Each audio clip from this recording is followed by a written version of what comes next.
Right, if you're still watching or you just joined us, you're welcome back to Enterprise Morning on Enterprise Television, and now to our main conversation for today. The Chief of Defense Staff, Christopher Musa, has said monarchs in Okuama and all the neighboring communities in Delta State must have played a role in the murder of 17 soldiers in the state. That's right. Suspected residents of the Okuama community on 14 March ambushed and murdered the commanding officer of 181 Army Amphibious Battalion, 2 majors and 1 captain and 13 soldiers. The troops were attacked while responding to what the military has described as a distress call arising from a purported clash between Okuama and Okoloba communities in the southern Nigerian state. Yes, in response, the defense headquarters declared 8 suspects wanted over the murder of military personnel. The traditional ruler of Ewu Kingdom in Oheli, a South local government area of Delta State, Clement Ikolo, was among those declared wanted. King Ikolo has since surrendered himself to the police in the state, from where he was whisked to the Nigerian Army headquarters in Abuja for questioning. The monarch is still understood to be in the custody of the army. And meanwhile, members of the Traditional Rulers Council of Chiefs in Ewu Orobo, Delta State, in a statement on Saturday, called for the immediate release of the monarch. And joining us right now to do justice and expatiate more on the report is our guest, Barrister Tunji Abdul Hamid and Emeka Madunagu, who is a journalist. Thank you so much, sir, for joining us. Thank you for having me. Welcome, gentlemen. All right, so we have it. Of course, it is still a recurring issue of the murder of soldiers in Okuama and the cordoning of that particular community by the Nigerian military. And right now we have it that a monarch has been arrested and whisked over to Abuja. Now the question is, the community are coming to say that he is not guilty of any of the alleged crime. How true do you think we would take this? I'd love to start with you, Emeka Madunago. I think it is unlawful for the military to declare itself as the complainant, the judge, the prosecutor in its own case. I just think it's beginning to appear as if there is more to this than the unfortunate killing of those soldiers and officers. I think some people may be trying to use those fallen officers and soldiers, to further certain interests that are not apparent to Nigerians. Because what we are seeing now is, just going here, the military going here, arresting this. Communities have been allegedly destroyed, but we have yet to get the direct answer. What happened? We've got different versions. We've heard the Chief of Defense Staff talking and he may try to outdo the Chief of Army Staff, try to outdo the spokesman for the Nigerian military and the Nigerian Army, trying to outdo them. Yet, the question has not been answered. What sort of peace mission did these officers and soldiers embark upon? How come they were ambushed so easily? These are well-trained personnel of the Nigerian military. The claims that so and so happened, this and different things have been said. Why have those claims not been addressed? All we've been hearing, this professor declared wanted, the traditional ruler declared wanted, we will arrest suspected supporters, and there is no law that gives the military the right to investigate matters that fall under civil or criminal prosecution. There is no law. If I'm wrong, let my learned brother correct me. Now, after all said and done, the suspects, if they really are, will have to be handed over to the police. That will also conduct its own investigation.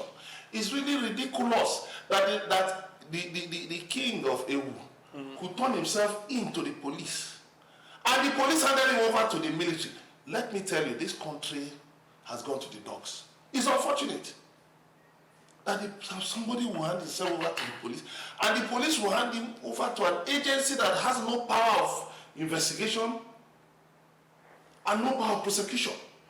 The police is now voluntarily donating its constitutional powers to an agency on that, is not saddled with that responsibility in the law. We are turning the constitution upside down. I know people may be trying to pretend, oh, people were killed. Yes, it was gruesome. It's unfortunate. It's condemnable. But those soldiers and officers should not be used as pawns by people in high places to play games. We need answers to that dastardly killing. We need answers. And the military should just hand over the matter to the police to deal, so that we can have clarity in this matter. And then those people can get justice rightly. So. Thank you so much, Mr. Emeka, for your thoughts. Speaking of answers, Barrister Tunji, bring us up to speed. Help us understand the legal implication of what's going on. As Emeka rightly adduces that it is not the responsibility of the army to try itself to, in the entire mix of what's going on. In fact, the army is not even lettered to be in Okuama at the time. So there are questions around who called them to come in for the peacekeeping. There's also a part where it's been said that it's all a setup. But this entire distemper, speak to what the law stipulates in terms of the army and the police, who is more lettered for this sort of scenario. And then, do you have any information as to what really happened in Okuama? Let me start from where you ended. I don't have any information apart from the one we are hearing from the military officers, which is in Kuwait. What we are hearing from them is just about we went there for peacekeeping and our people were killed, and they will not leave Okuama until the culprits are brought to book. How they will do that, I don't know. When you want to do investigation, there must be people around for you to question. Now people are not around, and you want to do investigation, and you want to unravel things that you need to unravel. How do you do that? I don't know. I think this investigation requires more of intelligence than force. And what we are seeing today now is a force by the military. And it's just like Mr. Badnagurali said, it is not the responsibility of the military to unravel this. If the people involved are purely military men, then you can court-martial them. You can do your own investigation within yourself and court-martial them. But these are civilian Nigerians who have been alleged. So this responsibility falls in the hands of the police by our constitution. They are the one to do the investigation. Because if they were to be, let's assume the military now concluded its investigation now and they are to be taken to court. It is not the military that will prosecute. It is either the Ministry of Justice or the police. They will do the prosecution. So I wasn't the one that did the investigation. How will I be able to do proper investigation? So this way of doing things is what make Nigeria what it is today now. We're in a situation whereby we have a good case, they will take wrong steps or procedure will be taken in the name of we are above the law. We can do it the way we like. That is what we have been saying in this country, and that's why you see when you take steps that is not in consonance with the law, your good case will become a bad case, and a bad case become a good case. You can see people having sympathy for people in Okuama now. Just like I said, remember the first day this happened, my position was that I am not sure that this has to do with community disputes.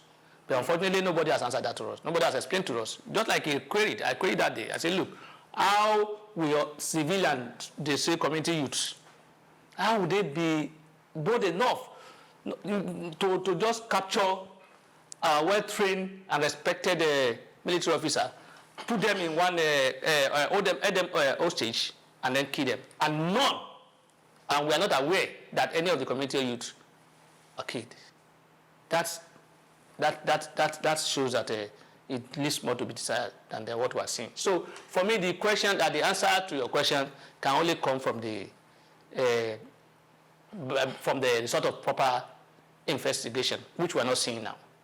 Because what we are seeing now is a power of might that's being used.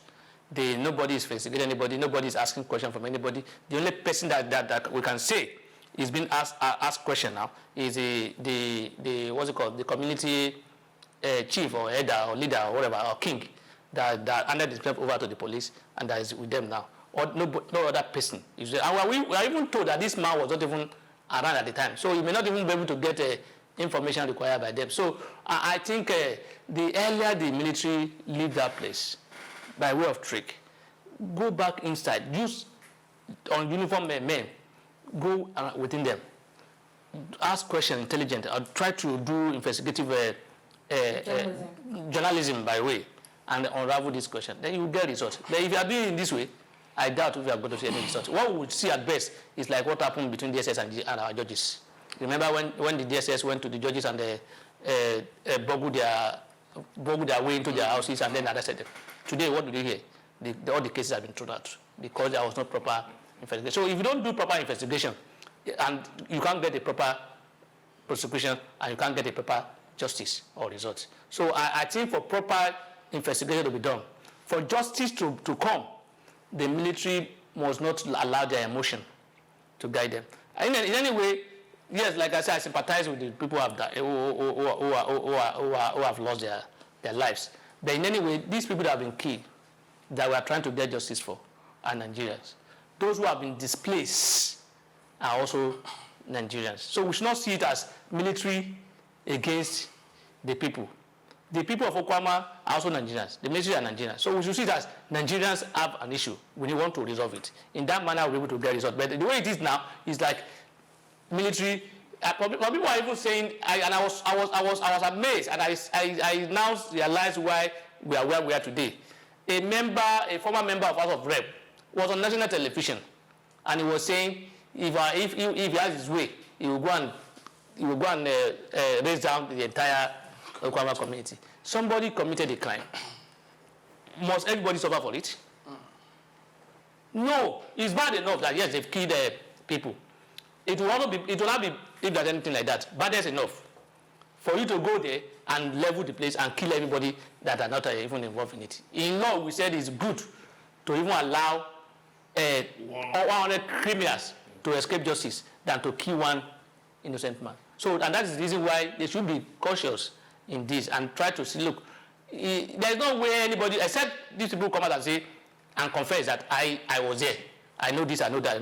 There's no way the way they are going, they will get any results. In this, no way they will be able to get any results. Although they said that maybe they are trying to ransack the place and to unravel the weapon that they have, because they claim that those people have a lot of weapons in that area, and they want to carry out ensure that all the weapons are recovered from that place. Probably that's why they are still occupying. They want to ensure that all the houses are checked, and then when they are done, they're returning back. Let's hope that's what they are trying to do. All right, so fair enough. We shouldn't allow the military, hang on to their emotions, definitely. But the question is, the military, Mr. Musa, has come up to say that he agrees that the monarch is not directly involved in the killing, but he's complicit to the situation in the community, of course, which is illegal oil refinery in the community, which they said the commander who was killed was really, neck deep in ensuring that is taken off the community. Now, the question is, do you think it is fair enough to hold somebody whom has been alleged to be involved, even not directly, in a killing? Is it fair enough to hold that person hostage until the whole issue is resolved? The same thing I go back to again. Even if you got to his palace and you saw drums of crude oil, the military cannot even investigate it. It's not their remit. Even if they found the man right on top of an oil rig or an oil well, siphoning fuel, it is not the job of the military. You see, the unfortunate thing is that we keep forgetting that when you debase the rule of law, you debase the entire society. Now, how many weeks have gone by since this dastardly act took place? And in Nigeria, no issue lasts beyond 24, 48 hours. Other issues are now coming. Now we have electricity. Even if you mention Okuama, it's just in passing, just like a footnote. Gradually, it will fade away. When you mention Okuama, That okay, community. Nigerians would have forgotten. How will justice be served? Not just for the slain soldiers. What about the civilians who are said to have been killed in the course of all that has been reported? Will there not be justice for them? What about the big names that have been mentioned, including that of an ex-militant? These big names have been mentioned. Will nobody investigate them? That's why I say it's not the job of the military. Even in combing the community for art, it's not the job of the military. It is not the job of the military. The Defense Intelligence Agency is not their job. It is the job of the Nigerian police and to some extent the DSS. So even if you comb and do everything, all and all and all and all, at the end of the day, you will still hit a dead end. Because you know what's going to happen now? Now, other traditional rulers, you know, in a section of Delta State, are calling for the release of that traditional ruler. The next thing now, they'll go to court. They'll get a court order for him to be released. And they'll be forced to release him. The others will go to court to ask for the court to protect their fundamental human rights. That they cannot, that this is, it amounts to stigmatization and criminalizing them for what they have not done. That they can't turn themselves into the military, to the military, because the military has no powers, to investigate a matter in which his personnel were involved. So, to that extent, at the end of the day, this matter will just die a natural death. Put me on this. It will die a natural death. We have seen such cases again and again and again. Look at what happened in Odi. Okay, let's go back to Odi. 1999. When Obasanjo irrationally ordered soldiers to go, 12 policemen were killed. Did you notice that recently the chairman of the Police Service Commission, Mr. Solomon Arase, actually did what Obasanjo should have done in 1999? He said the commissioners of police in any jurisdiction where policemen are killed in a reckless manner will be held culpable. Okay. Because they'll be investigated. The police want to find out whether there is a right, whether they deployed the men appropriately, whether there is the right strategy, whether there was adequate backup, whether service rules and guidelines were adhered to before the deployment. Now, if Obasanjo had done that, perhaps it would have been easier to capture those who did that. But you know what was said then? That as soldiers were advancing, that people were firing on them from houses in Odi. Go and look at the houses in Odi, where people will be firing on soldiers from. Soldiers carrying AK-47, soldiers carrying offensive weapons that can blast shanties. Many of these buildings are shanties, not even solid structures, shanties. At the end of the day, what happened? Those 12 policemen, has justice been served for them? Has the case been brought to a successful conclusion? The answer is no. So many cases like that. Look at Zaki Biam. Cold, just going cold. Let the proper thing be done.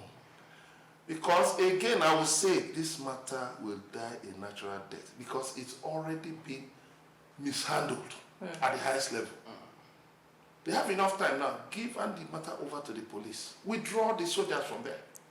Let the police conduct an impartial investigation, along with, CSO, civil society organizations that will interview both sides. There are people who saw things. Exactly. Newspapers have been reporting things. Collect all this information, and then you can now find out what really happened. And it will take time. Emeka, just hold your breath. 2 questions before we go. Do you think the reason why the army is not letting the police handle this matter is because they feel the police do not have the wherewithal? That's one.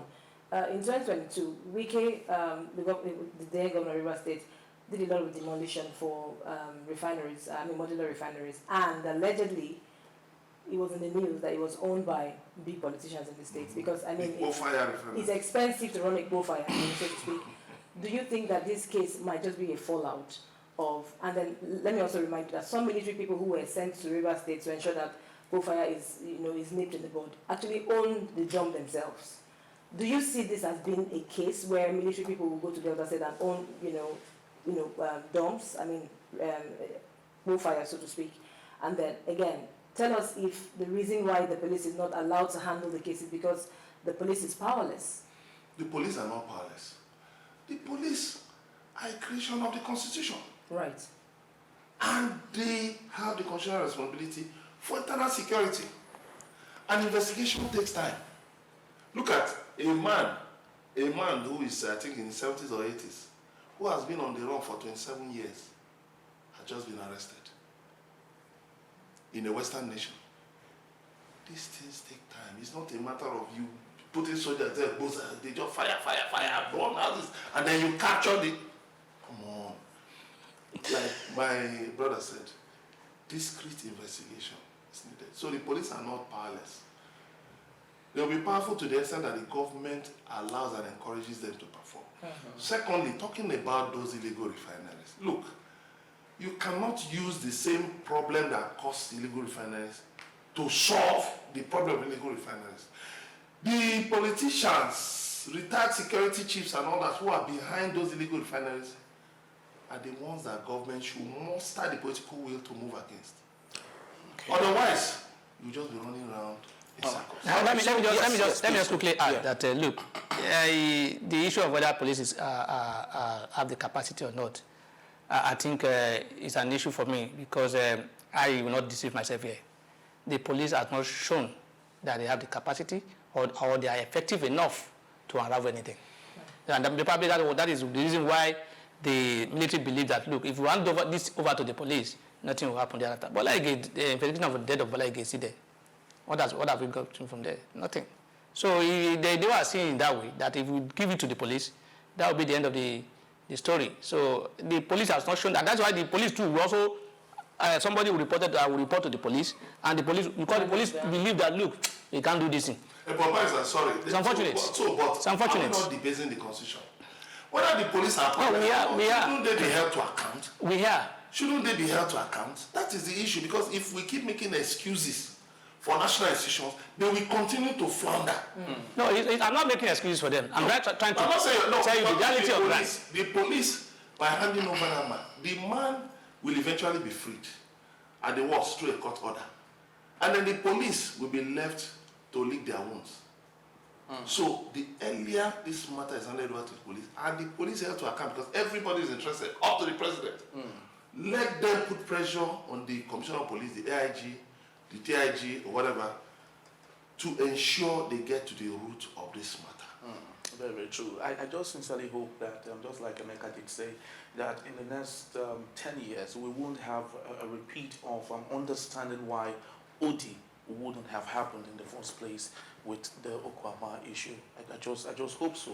And while we talk about this, just a couple of days back, the Boko Haram ambushed a military, a formation, and equally took over their vehicles and ammunition, very high caliber ammunition. And the Nigerians on social media have equally said, why is President Bola Ahmed Tinubu equally not asking the military to go to that area and equally comb that area? So this is, what we're left with in Nigeria. When there's this unity in ensuring that responsibility is taken care of. I don't know. Well, Harry, I think it's quite disheartening and discouraging, so to speak. Every morning we come here to have these conversations. I just have to be strong. The stories that actually emanate from the papers is nothing that one would share in any positive light. True. All right, so that's just about the time we have for our main conversation today. I'd love to say thank you to Emeka Madunaku for being part of our show, and Barrister Tunji Abdulhamid. Thank you so very much, sir. It's my for pleasure. always being around to Thank you for your time. Thank a you. sense of our discussion today. And for you watching, we'd love to say thank you so very much for giving us your time every other day. Please do well to visit our website at www.enterprisetv.com. Like, comment, and follow us on all our social media platforms at Enterprise TV7. Cheers. Cheers. And I am Henry Ikubike. On behalf of the entire team, thank you for watching. Bye from us.